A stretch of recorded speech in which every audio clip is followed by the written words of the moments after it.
Hello, everybody. Welcome to the LJL officially unofficial broadcast, bringing you coverage of the LJL 2021 Spring Split. I will be one of your hosts, Alex, otherwise known as X. You got my master on the internet. Of course, in the center is Initialize, and over on the other side is Nymera. Gentlemen, welcome to the show as always.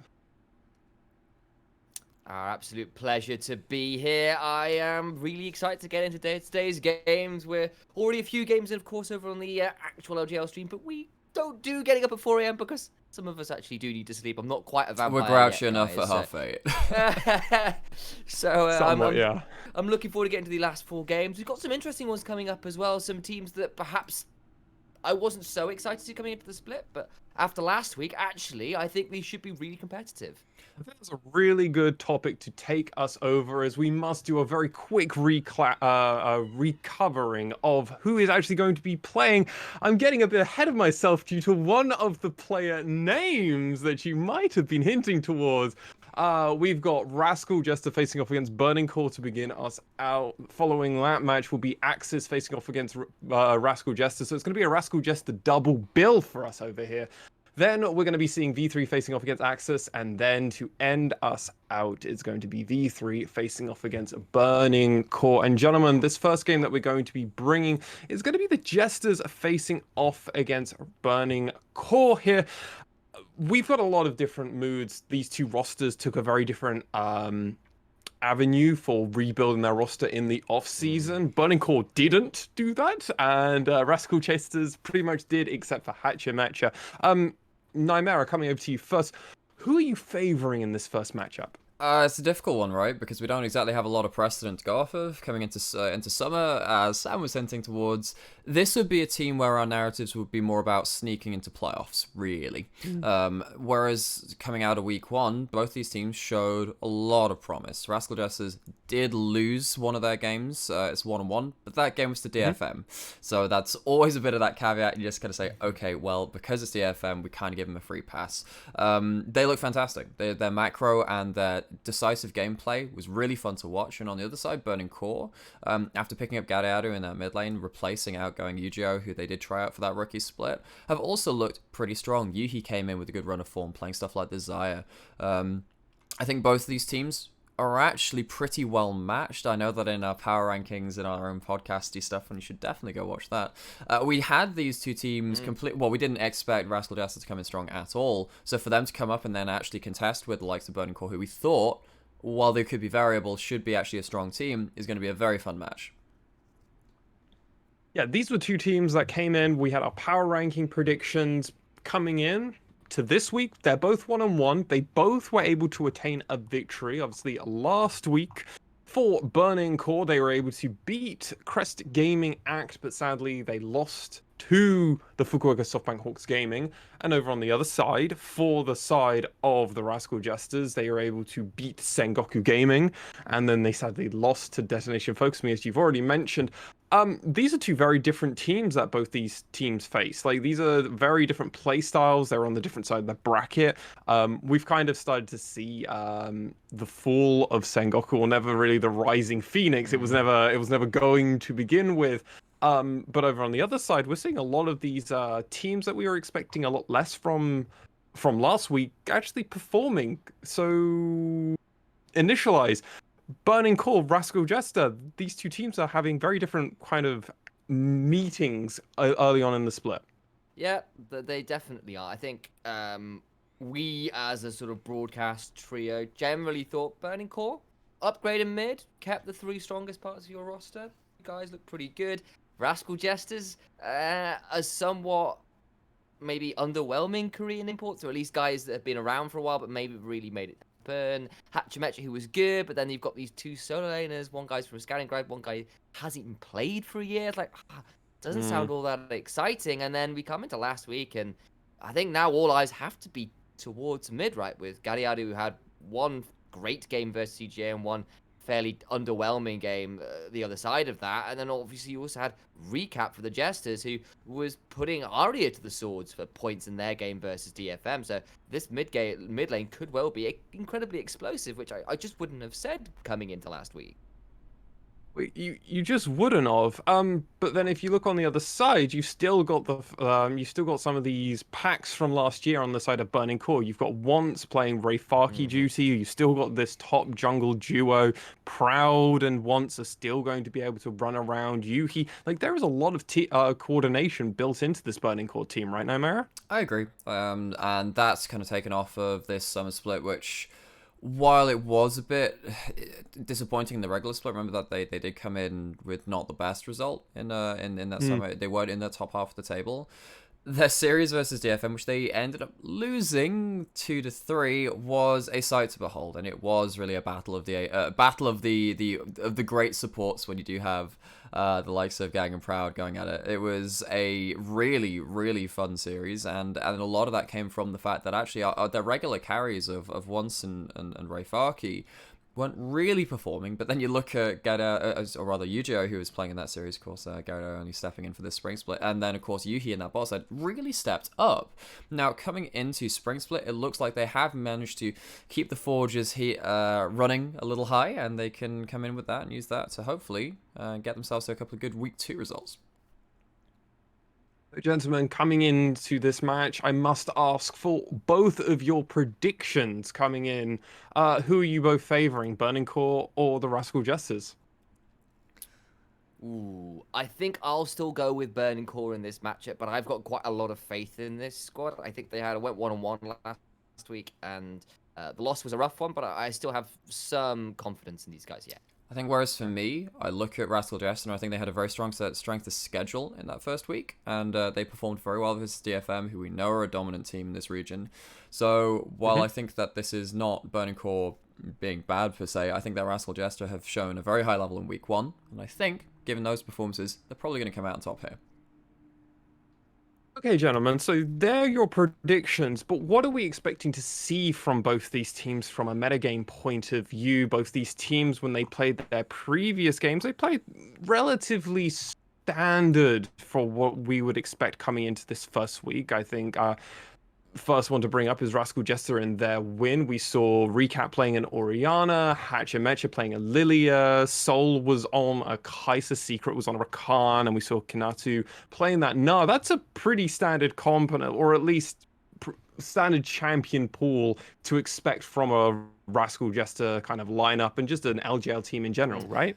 Yeah, it definitely is. I will say that obviously putting Kanatu on something like the Gnar is all well and good compositionally, but you've got to be able to play it. And obviously, the likes of Rayfaki are very able and willing to pick up some picks of things like that. And, you know, Kanatu has shown a propensity to fall quite a long way behind in lane. Not a fantastic weak side player as yet. I mean, of course, he's a rookie, so there's some room to grow there, and we'll see what's happened over the week. But if Rayfaki picks up like a Jace or a Renekton and then Once is there with a Talir or the like, things could get a little rough if they start going towards stuff like the Gnar and they're not able to play it out safe in that top side. So that's my one worry there. That's fair. That's fair. Over on the side of Burning Core, though, we saw the Rayfaki playing Renekton when they got their victory over Chris Gaming Act, Talir in the jungle, the Oriana again, this Felios and Thresh. Burning Core, nothing new here. If anything, this is actually cookie kind of standard stuff in the metagame, isn't it, Nightmare? The one thing is just saying, okay, we've got Gadiado who can play most stuff in mid now. That's the one thing.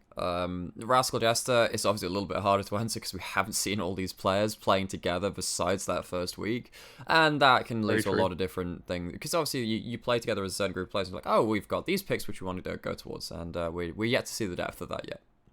We really are, but gentlemen, we're in the pick and ban phase, so we'll find out what they're playing. Gentlemen, take it away. Thank you so much, Mash Swan. And that leaves myself and Nightmare to the dirty business of casting some Japanese League of Legends. So the gloves are off, and Burning Core and Rascal Jester are on the rift. Burning Core will be taking up the blue side, and they've got Rayfaki, Once, Gariado, Yuki, and Proud making up their roster. Dirty business of casting. I'd like to think we're pretty clean. Well, the Rascal Jesters certainly were if we had not, and they have Kinatu, Hachimecha, Recap, Sol, and Secret on their roster.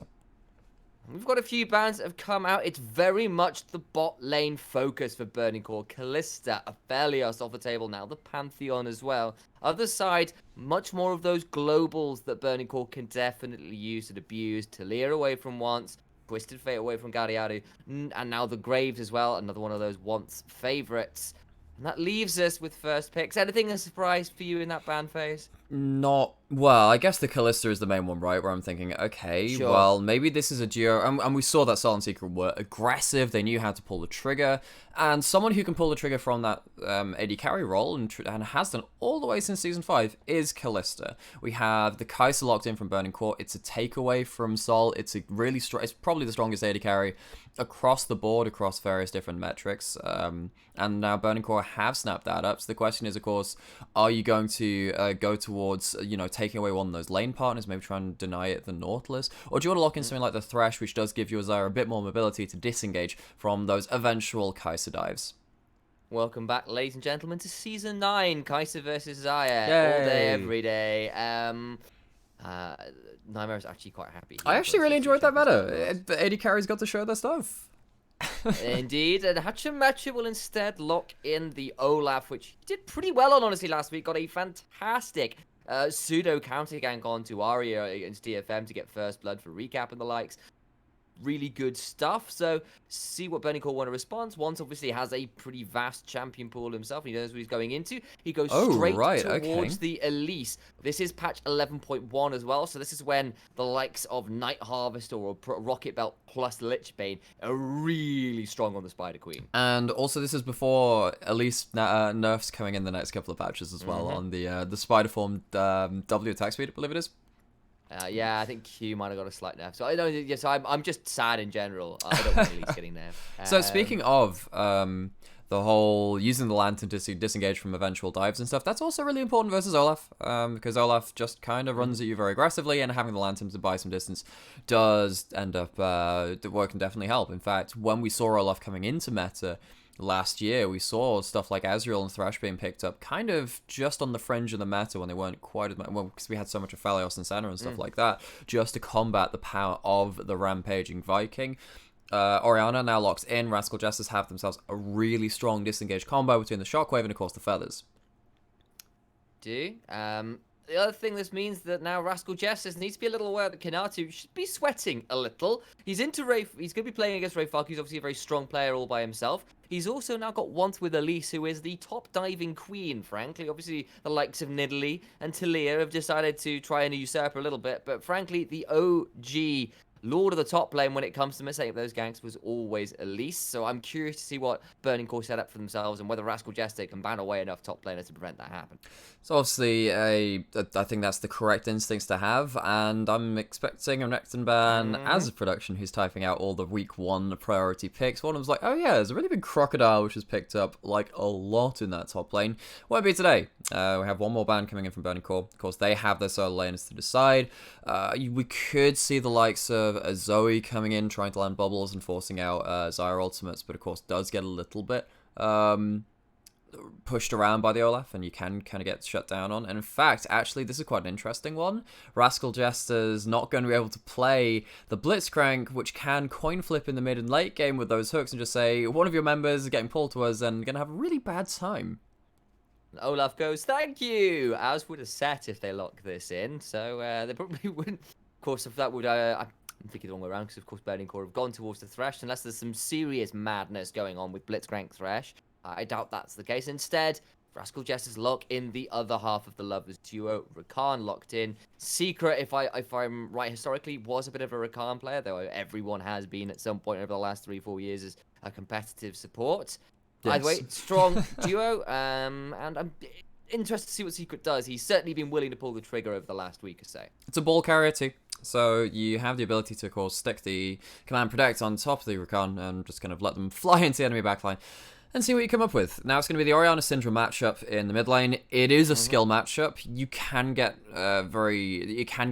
one champion can get one very far ahead of the others, if my words would actually work for me. As we did see in a couple of the games over in NA recently, sometimes you just end up getting Shockwave under turret. And it's here! It's we have the Renekton band away. Blind pick Darius for Ray Farkey. I love this man. Oh, I'm so excited. Alright, so to those of you who don't know, to those of you who are a little Says newer you've not been to the fortunate broadcast, What you have to understand is that Oh, Kinatu, please. is it Ray Oh, Farky please is, do it for sorry, me, Kinatu. a Darius Please. one trick. Kinatu is hovering the vase No! for himself, but instead it's the Gnar. Oh, So it'll be Gnar into Darius, but Ray Farky, Ghost Flash is his bread and butter. He absolutely loves not Ray Farky, loves the Darius. So I am so excited to see this up. Darius plus Elise is a hell of a dive combo. It's a lot of CC, it's a lot of damage. So Hachimecha needs to make sure this Gnar doesn't die. But it was like needs to be very quick on the hop away. it was if a million people cried out and was suddenly silenced, because I would have really liked to see a Vayne top lane. That's something you can play around the 1v1 with. I am worried for a Gnar into Darius. I think that Gnar can do well in these team fights as long as you get your Mega in at the right point. Things can go well. But now you have to deal with a Ghost coming through from the Darius and thinking, oh right, if I ever push up the lane and Darius starts running at me, how do I disengage that? The answer is most of the time you don't. Yeah, and the thing is, it's not even like Darius is that awful into something like a Mega Gnar either, right? Like, it's a melee matchup, and Darius wins a lot of those. Yes, he wins those. So I guess like confirmation, thank you. he wins those. Hell yeah. I guess the one thing I'm now looking at as this X factor is the Elise, because what Olaf does as a champion is he clears so fast that and you know, I'm parroting a couple of streams yesterday, which I've learned a lot from in terms of how pro players think of their Olafs. Olaf clears so fast and doesn't really care for what route he takes that he is a champion that has about 30 seconds free after all of his camps are down to just go to a lane and make sure they're okay. You don't really have anywhere you need to be on a particular timescale, so you're going to be sat there thinking, I can just try and track out this Elise. Oh, this lane looks like it's in a bit of a weird position for ganking stuff. Whereas once on the Elise, we'll want to be getting stuff off to an early start. We're wanting to get kills onto this Gnar. If you can get towards bot, like, well, heck, any of these lanes, really good for trying to make sure that your lane is, of course, ahead of theirs, because these are all snowbally lanes. Yeah, absolutely. I mean, that's really true, right? And of course, Elise as well has so much more impetus, necessity to get her lanes rolling, to get something going early, because she doesn't clear as well as the Olaf. Hell, she definitely falls off harder than Olaf does these days, realistically. Of course, the things like Lichbane and Night Harvester do mean that things like her Q sting no matter how late you get into the game, and that's all well and good. But you have to go in very close as a squishy spider if you want that to happen. And you don't have that same 1v3, I'll just run and heal while I attack you and beat you down to death. Yes, it's Olaf versus Renekton at some point. It becomes a point where the fight starts and ends very soon after with a splat. And once we're heading back to that Death Realm, there is actually a point where if Elise does get really far ahead, then Olaf can get blown up, because you Ragnarok, but I mean Elise is right on top of you anyway, and does get a lot of that CCs coming through. It looks like there is a couple of delays over on the LJL official streams, and I've been very bad, and I forgot to set up. See, I set up all the cameras apart from this one scene, which would be really useful right now. You could look at us instead of Jaeger and Recruit, who are very beautiful casters. They are lovely people. Yeah, no. You know, I appreciate the fact they've got their LJL badges on as well. That's a really nice touch. I wish I had pins. I wish I had badges. It's like, this is the problem, right? I could never be a coach because I don't have enough badges to train them. That's true. Like, I mean, I like to think of my league players the as idea Pokemon. that, like, obviously, yeah. That's it. Is that where obviously the like the whole idea of Pokemon trainer badges come from? Is it this kind of thing? Because obviously, like over in Japan, the things like lawyers, you have a badge that shows you're a lawyer. That kind of. That's probably a good point, actually. So I wonder what that's. And here I was thinking it was just a strange fashion choice. And we're on to the Rift Zone. Want to talk about that? Maybe I do. Let's take our eyes and minds away from the likes of Pokemon and lawyer badges, and instead get down to the business, not defeating the Huns, but of casting League of Legends. Burning Core and Rascal Jester onto the Rift, and it's looking like a 5-man fan and nothing super exciting going on at this level 1 point. It's well, you know, it's not quite as exciting. So let's get down to business to defeat the Viking. That doesn't quite The Viking, yes. We do see just once in Gadiado walking and saying, okay, we do see the Olaf. That's cool. I like that. I like that. It's indeed it is. They know what's going on. Once and Hatchet are both thinking of starting towards this top side by the looks of it. Of course, Elise generally just wants to do, buff, Gromp, buff, to get herself to level 3 and out onto ganking duties as fast as possible. So, interested to see what goes on there. She has indeed moved down towards her red buff now to make sure she will be helping out Kinatu with that top side. And I wonder whether that's faked out the Olaf, who's also gone down towards the blue side, or whether that's a calculated move by Hatch. Sure. Well, so I guess the thing about Burning Core is that they always wanted to have at least maybe go towards a full side clear and then eventually go back towards top lane. Because we look at Darius and now this is the thing about it, it's less important for the junglers getting faked out. It's more about, do the top laners know where the jungler is going to be at about 2 minutes 30 to 3 minutes? And the answer is right now, none of them have scouted each other, but of course Rascal Jester will know that the bot lane turned up late for a leash.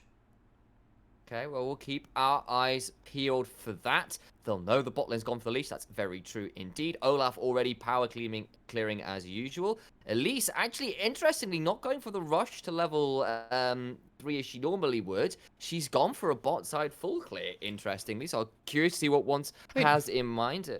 Raptors aren't always the best thing to be doing as at least level 2, honestly. Well, you do get level 3 from your full side clear, right? So you end up going towards, you get full red side, 3 camps in, you get yourself level 3. It means that you're not going to have a quick level top lane gank. That's the one thing.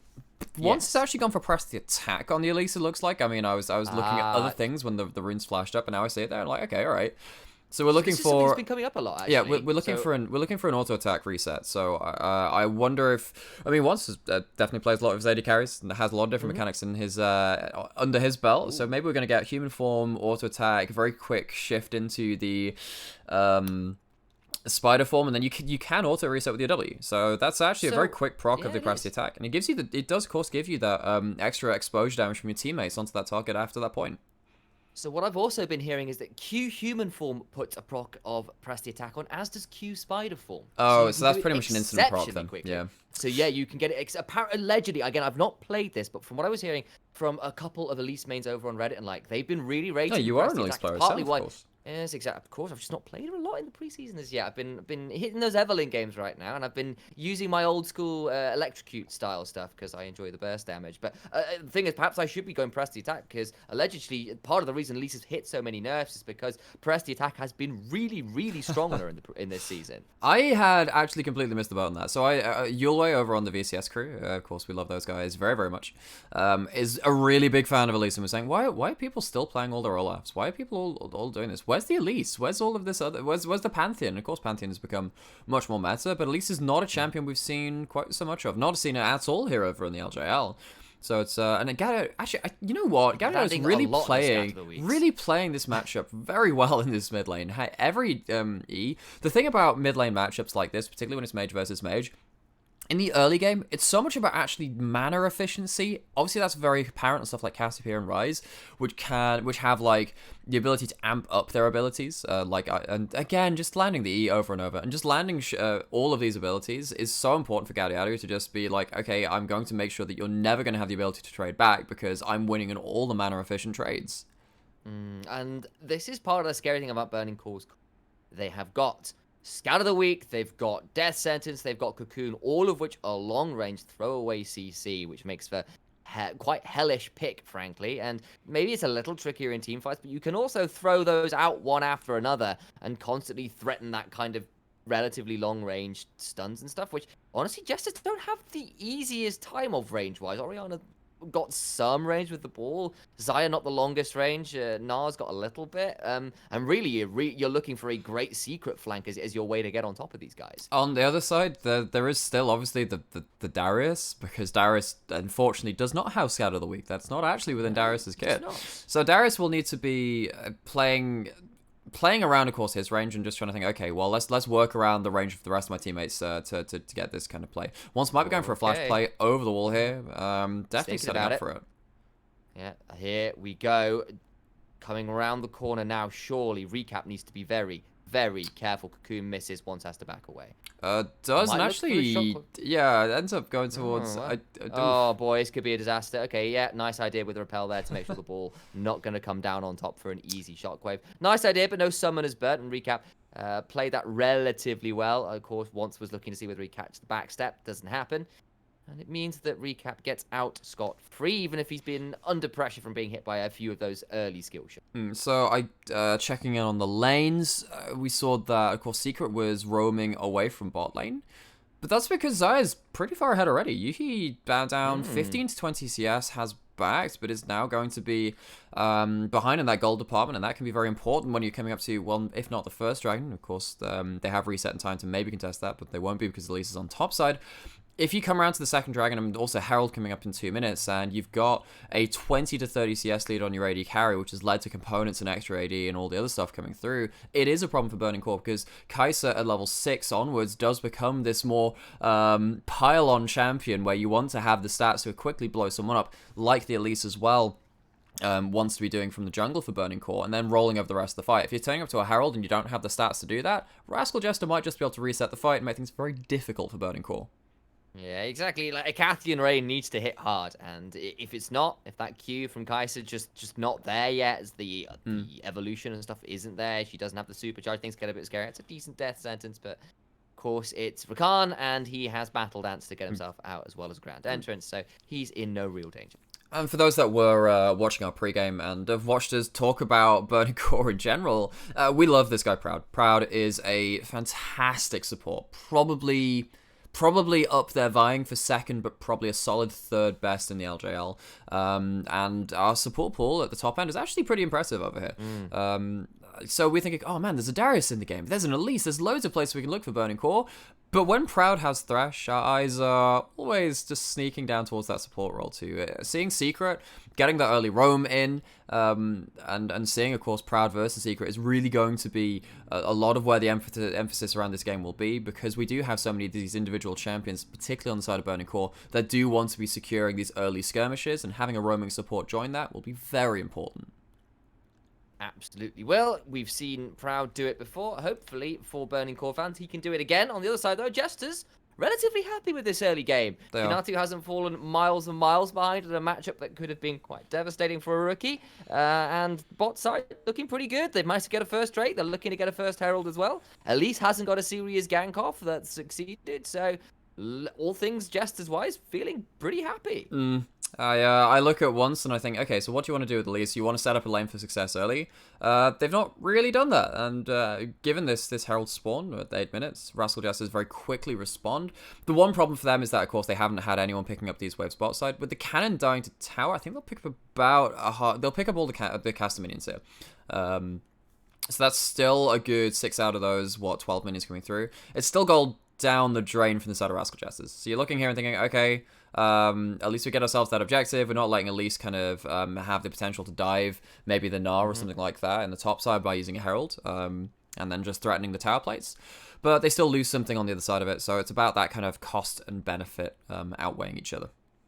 Nice air of control wards on that top side of the map means that Olaf knows exactly where Elise is. Recap's going to come over and try and scout this one out. Once needs to be very aware this is happening. Has got himself the opportunity to come up and down, avoids so far all the damage. But here comes Ray Farkey looking to cause the chaos. That's a Ragnarok down as well. Once has had to flash. Ray Farkey gets shockwave, but no deaths come across, and once manages to weasel his way out of what could have been a very deadly situation. Exactly. So that was good restraint from Hachimecha, knowing that if I go in here to trade onto once, I die because Ray Farkey has ghost popped on Darius, and Darius does horrible things to people who run straight into them.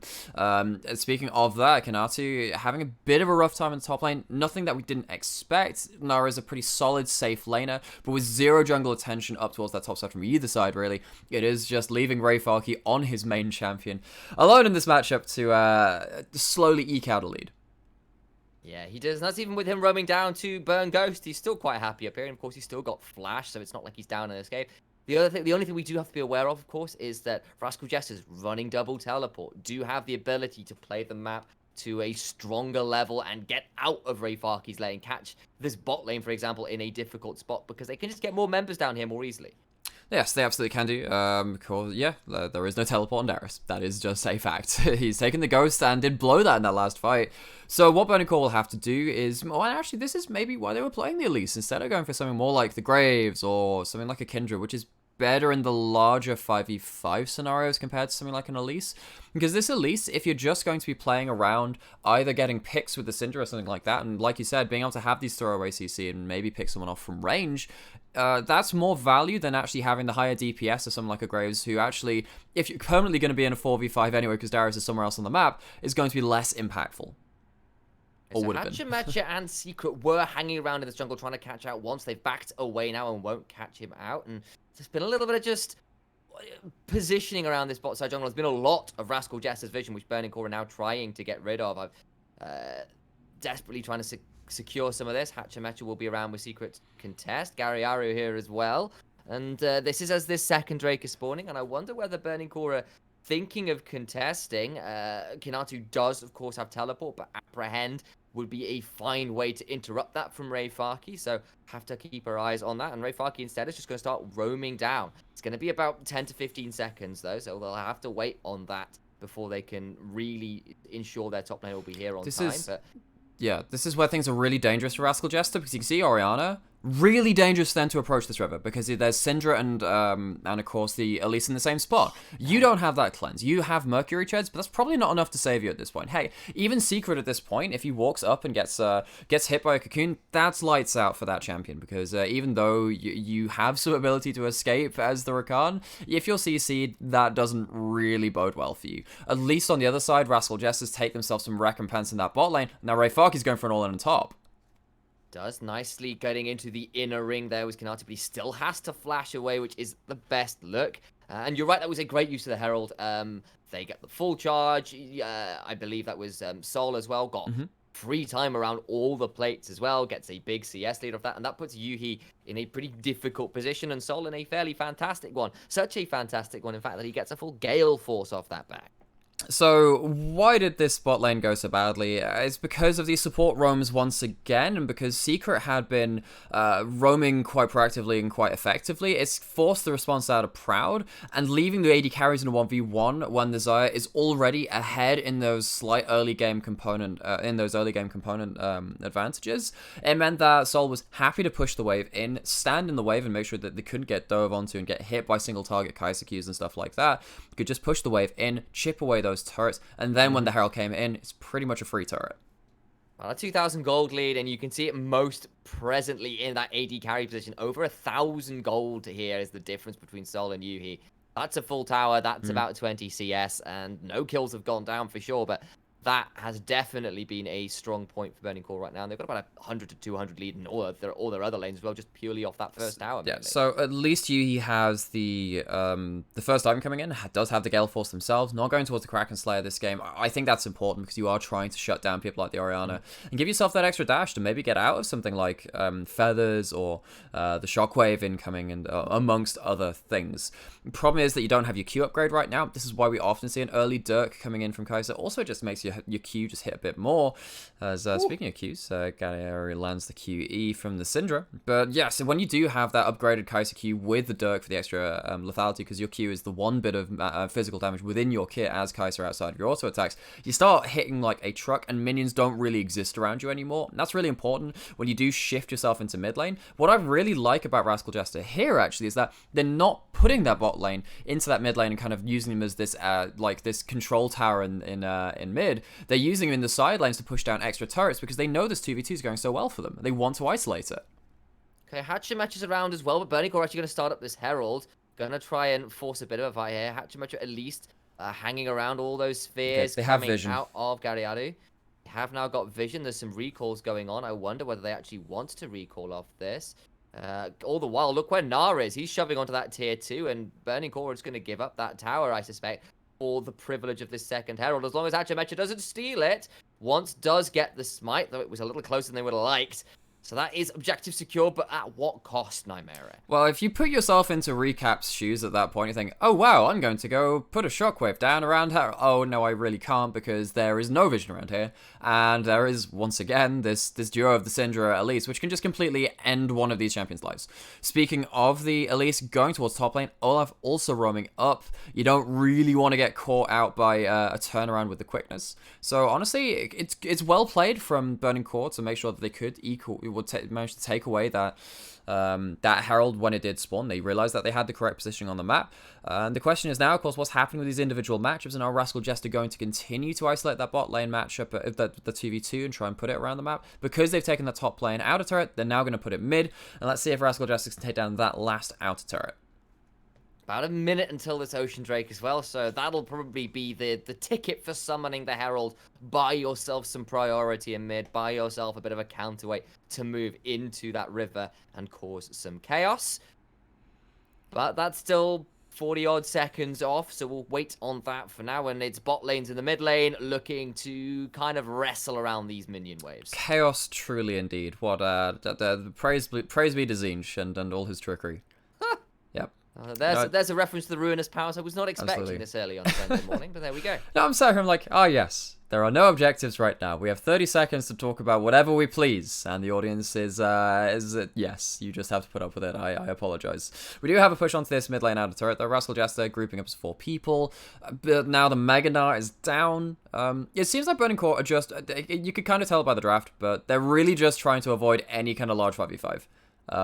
Because we're looking at here and just thinking, yeah, okay, let's just make sure that our Darius is in the right place to succeed. Everything else is kind of secondary right now.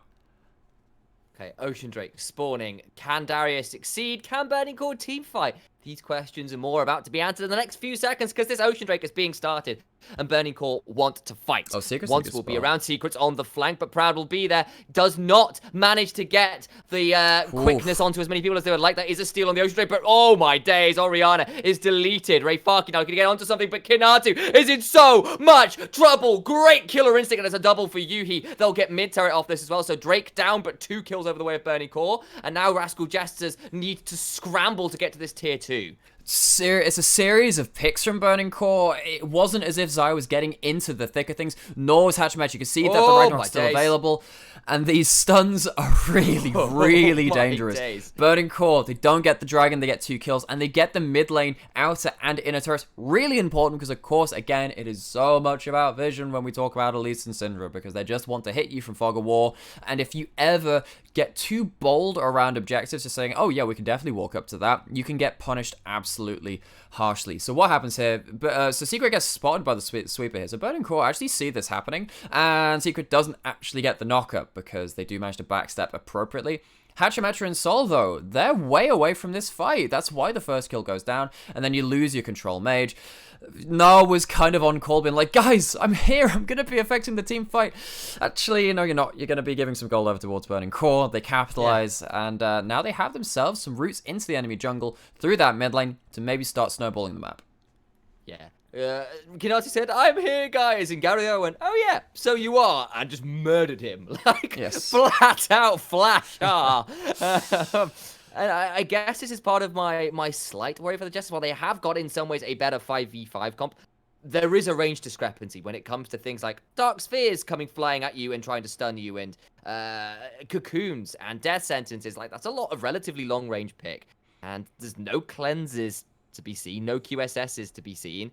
And that could get a little bit tricky for the Jesters. It could do.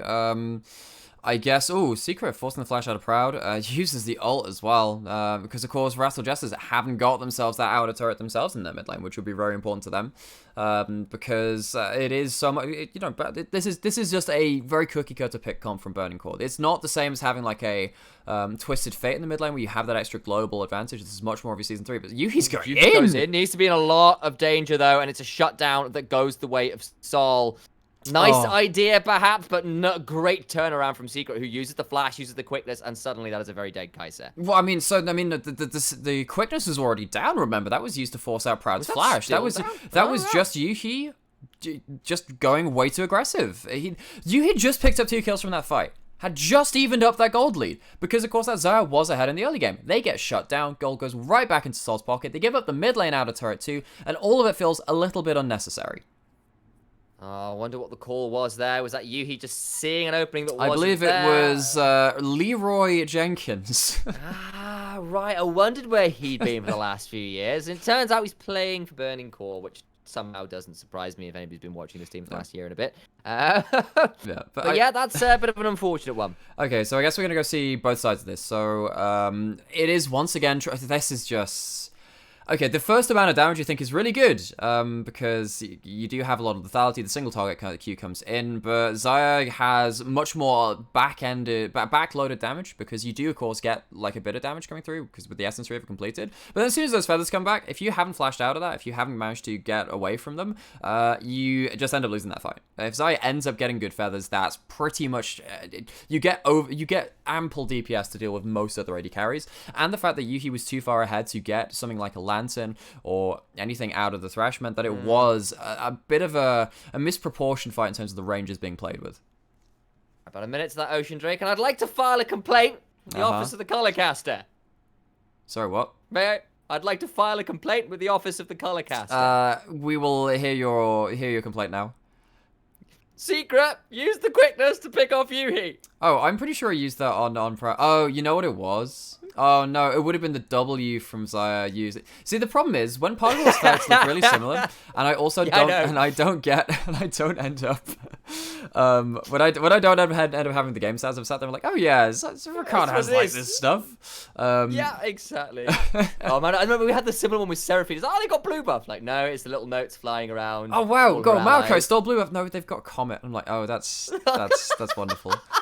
I don't think I've done that. Ironically, the Colorcaster cannot actually tell anything chromatic on his screen. I'm not colorblind. I'm just very bad at seeing things. It's because when you use your magical powers to colorcast, you draw all color from the world to make them go into your words. That's what it is. But we're going to have to talk instead about dragon fights coming up here, because Rascal Jesters very much have position in the river, and that means that Burning Core need to find their way in. Syndra okay, now teleporting in. Secret on the side does have the quickness. Rayfaki will be found out. That will force the quickness. That will be Drake number 3 for Jesters. Ocean Soul point for them. So Rayfaki sniffs out the flank. Very important, because of course if you funnel in through there and you do get Rakan, things are going to go pretty bad, because you've got a 2.5 items Xayah coming into that fight. So, well played by Rayfaki to sniff out that flank. Now we have to see what's going to happen with Rascal Jester, because now we've got this Baron being set up, and now they're walking into a very dark area of the map against, once again, a lot of burst pick CC. Hachimechi's going to be across the side here. They're looking for the stun. Garrier won't find it, but Secret will get pulled back in with the apprehend. That is massive. Secret needs to stay alive. You need to back in with that massive killer instinct. Huge shutdown onto Xayah. Secret sure to fall as well. He's not much of a secret anymore, because he is dead. Shockwave will at least stop Yuhi running rampant, but now Hachimechi needs to heal away. Does get it with the undertow, and Rascal Jester starting to turn it around. There is a good dark passage. Proud trying to get out. He's not got flash yet. It's still about 10 seconds on that. The boulder tosses are running over them. Good scout of the week. Oh, finally gets it, does Kinatu. And Rascal Jesters turn around that fight, because Hachimecha didn't die. 3 for 2 on the side of Rascal Jesters. Rayfaki started that fight in a magnificent fashion, getting the double apprehend and getting into the thick of things. Had both summoners, had ult, but just didn't have enough to get those massive resets we know this champion can have. Really, really close on the back end of things, because of course we tried to see that flash out play from the Xayah onto Yuhi, but Yuhi comes out on top. Things get really messy from that point. But what's actually the follow-up from this right now? Baron doesn't go down. Vision's going to get won over once again by Rascal Jesters. Have to see if Secret gets picked off though. Oh, we just take a fair amount of damage, but actually it's still a little ways before this Elise is going to do crazy amount of things, and that was a disappointing amount of damage out of ones who thought he found a pick. Exactly, because Rascal Jesters knew that Burning Core didn't have everyone on the map there. It's not going to be like, oh, a cocoon into 3 or 4 people hitting you. It's probably going to be 1 or 2 people at most. Then the follow-up comes through. Yuhi's here now. Baron's being started, but there's no smite. This should be going down to Rascal Jester. I think you might be right. I don't think Burning Core can even contest it. And once was thinking, I am a jungler versus a support. I should be able to blow this guy up. Hits a cocoon, hits a full combo, and did a quarter of Secret's health at that point, and just not snowballed, unfortunately, and we'll see it here again in a second after we've gone through this replay. So this starts off with the correct people going in first from Rascal Jester. So we see, the hook onto Sol is actually really important there from Proud. It gets Darius right into the middle of things, but honestly, no heals are picked off. I was wondering if there were going to be a couple of Xayah roots coming through, but it didn't really end up being that way. But somehow, even though the AD carry doesn't really get a great fight from the side of Rascal Jester, and the Shockwave actually doesn't hit anyone, because the combo kills the Kai'Sa before anything happens, they still have the DPS, all things said and done, to really get through this. And a lot of that is because you've got an Olaf instead of the Elise. Elise doesn't have that consistent DPS. Didn't really get anything in terms of the burst either in this big fight. So honestly, it just feels like Rascal Jester have a 5v5 comp and bought into a 5v5. That's the story of it. Yep. And I sort of got to call out as well that Hachimecha did not have that last proc of Plasma get onto him. It was also not a single target to Cathy and Rain.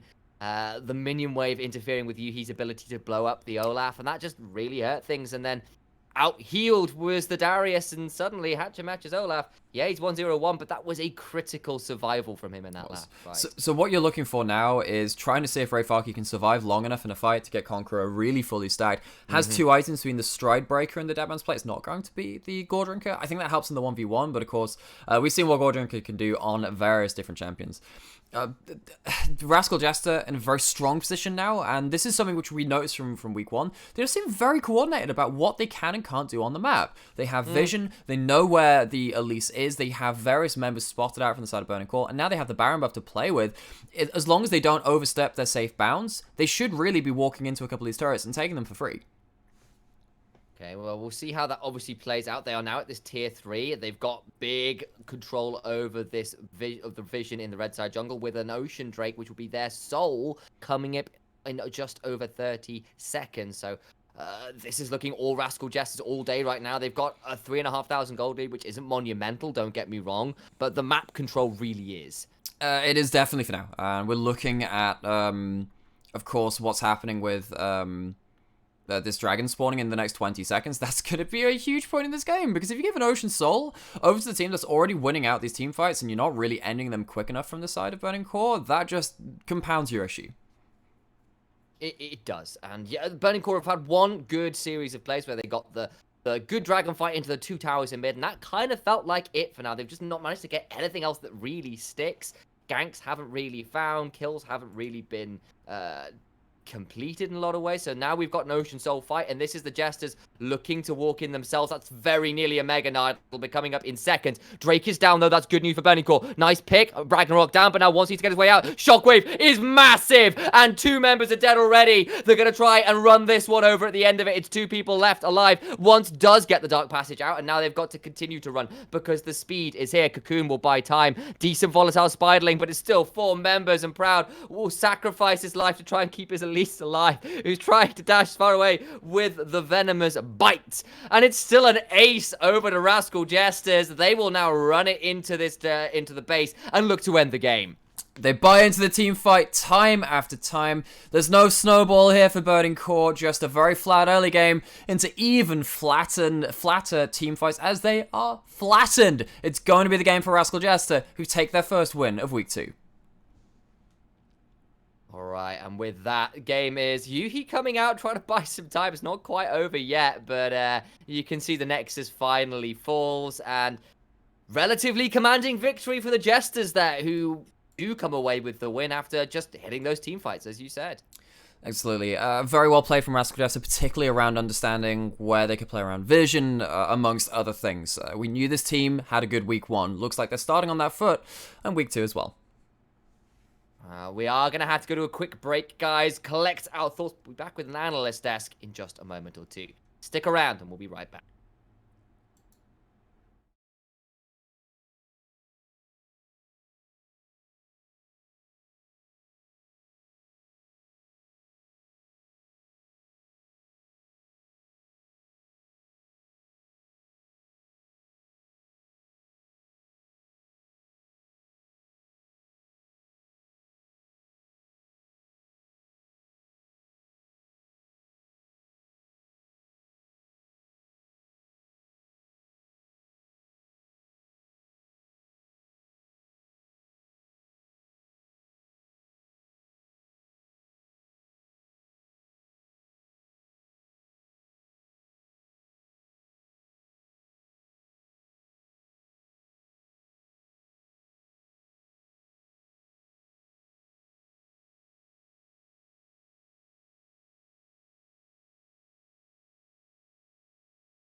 Hello, everybody. Welcome back to the desk. I'm Swan.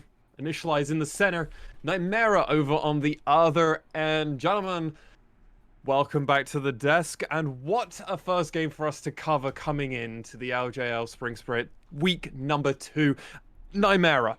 We've got to first come in and really discuss how these two comps kind of interact with each other. Did anything significantly change? What were your first thoughts after the pick and ban phase? My first thoughts were, oh, wait, heck, Burning Core are on a real timer here because while you do have parity kind of in scaling in bot lane, because of course you've got, your Kai'Sa's good, Zaya's good, they work in certain different situations, but on the whole they can put out similar amounts of damage in the right kind of situations. Mid lane, again, a kind of a bit of a wash. Orianna probably has a bit more utility than the Syndra, but then you look at this top side of the map and you've got Elise Darius versus Olaf Gnar. If you do not get early game leads, if this Darius does not end up becoming a side lane threat because they don't take teleport, you're in a lot of trouble. And that's exactly what we saw. They didn't actually end up getting anything happening in the early game once on the Elise course. We'll have a bit of a chat about that. But it felt like Rascal Jester were just like on a bit of a it felt like Burning Core were on that timer and they never really got the leads they needed to really extend that time to a point where they could start winning some of those fights. Yeah, that timer really did start going. They fell to an early goal deficit in most of those lanes. And let's actually talk about that, Elise, as you set us up so perfectly for it. Initialize, you are our resident jungle man himself, hello. And you happen to be an Elise main. You can't be particularly happy with one of your favorite LJL junglers playing one of your favorite champions and then having a disappointing performance. Little bit, that was a bit of an odd one. Like we saw it was a full clear from Elise first out, which is it's a big investment for someone who wants to be getting a lot of ganks off, because in some ways you kind of want to get double buffs and Gromp and then find a gank. So if you do that bot to top, you're kind of around and about the river looking for a gank, and then you come back and farm the rest of your jungle going the other way. But we saw one gank on screen from Elise. One. Which is just not acceptable. They go for the gank in mid, which is a nice wraparound gank. Mr. Cocoon, he gets the 2 turret shots, that's right? It. Yeah, he takes 2 turret shots and then has to get out, and he's some good use of the repel. And we saw one invade onto Raptors where he has to finesse his way out, and that's all well and good getting out, but you don't actually get any summoners from the other team both times, aside from, like, I think Hachimecha flashed away from Darius, great, but there's no kills. You've got one flash for 1.5 attempts, and that's it. Yeah. Considering you've got a setup with Syndra, you've got a setup with Darius, and you don't manage to get it to land in either lane, and don't even make that much of a concerted attempt to make it happen.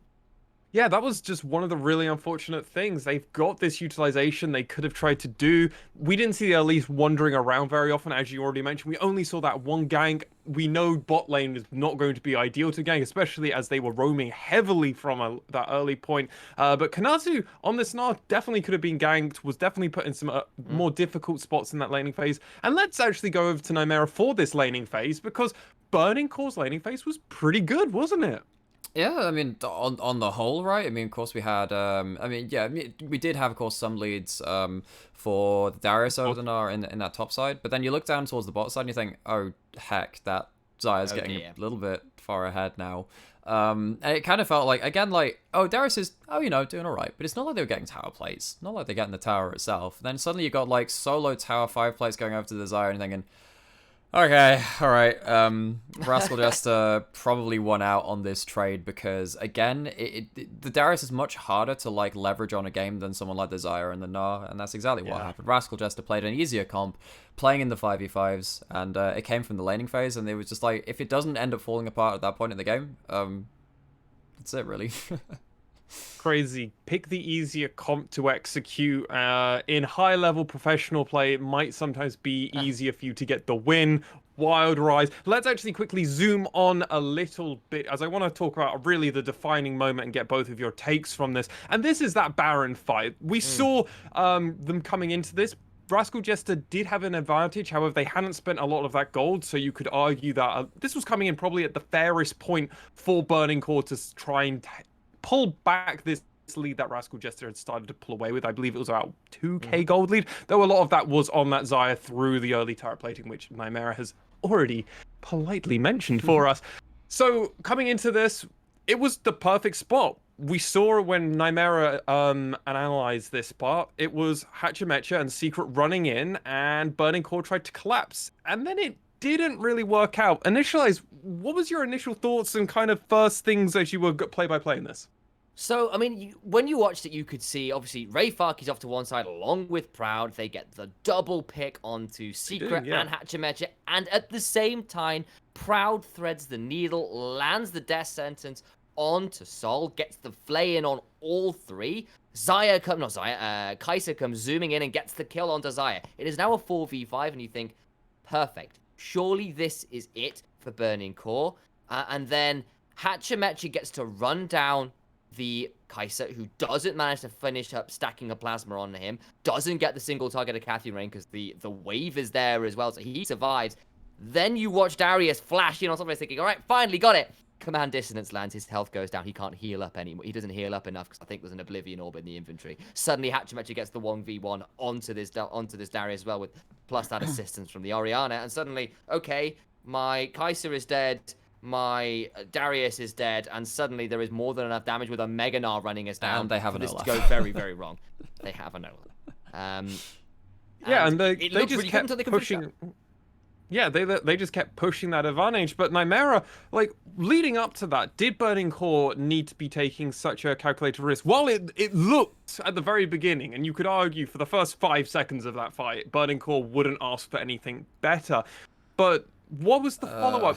Did they maybe fumble the follow-up? Maybe, what do you think they could have done differently? Was it always damned? Was it always a damn fight, Like, even with Recap missing that Orianna ult? I think the real telling moment was actually just after that fight when we see like the Elise. Well, no, maybe it was just before. Well, the time when Elise is trying to pick off Secrets for Khan, it's like, wow, he's got Cocoon on. Oh, it doesn't really do much. That was kind of that was kind of the litmus. That was the litmus test for like actually. Burning Core just don't have damage. They just don't have damage at this within these kind of situations. So you can't play. If the Rakan is not afraid to walk up and face check, you're probably not going to win this game because you don't get to contest vision. You don't get to get picks when they do contest vision. And when it comes into the 5v5s, if you engage onto the people who are face checking, who are the Olaf and the Rakan, you're not going to finish them off, and they're going to actually do more damage than they're really going to be taking. That's exactly what happened around that Baron fight, and that was kind of the last hurrah for Burning Core, and it wasn't a particularly happy one. No, and through that, there was a lot. It was just snowball Rascal Jester in every single way. There did maybe seem to be a few fights still left in Burning Core, but they just couldn't find it. And Rascal Jester were able to run away with it. Gentlemen, however, coming in after this break, which we will go to in momentarily, is going to be Axis Rascal Jester, and it must be good for all of us to see the narwhals coming out and Absolutely. looking strong, right? Absolutely, yeah. Axis kind of surprised us a bit, honestly. Similarly to the Rascal Jesters, similarly in some ways to CGA as well. We kind of had these guys as bottom of the pack, not looking all that competitive, and Axis in particular for me looked way better than expected. Megaman in that mid lane was something else. Honey as well in the bot lane, really coming into his own in last. Burning Core are going to get another chance at a win this week. However, it's going to be it's actually going to be our final game, that being against V3 Esports. And Nymera, that can't be an easy one for them to go into. No, V3 looked pretty okay coming out of week one. If we had like if we were going to give our power rankings after week one, and say, oh well, how does it compare to our pre-split predictions stuff? Yeah, V3 actually looked really good in our eyes.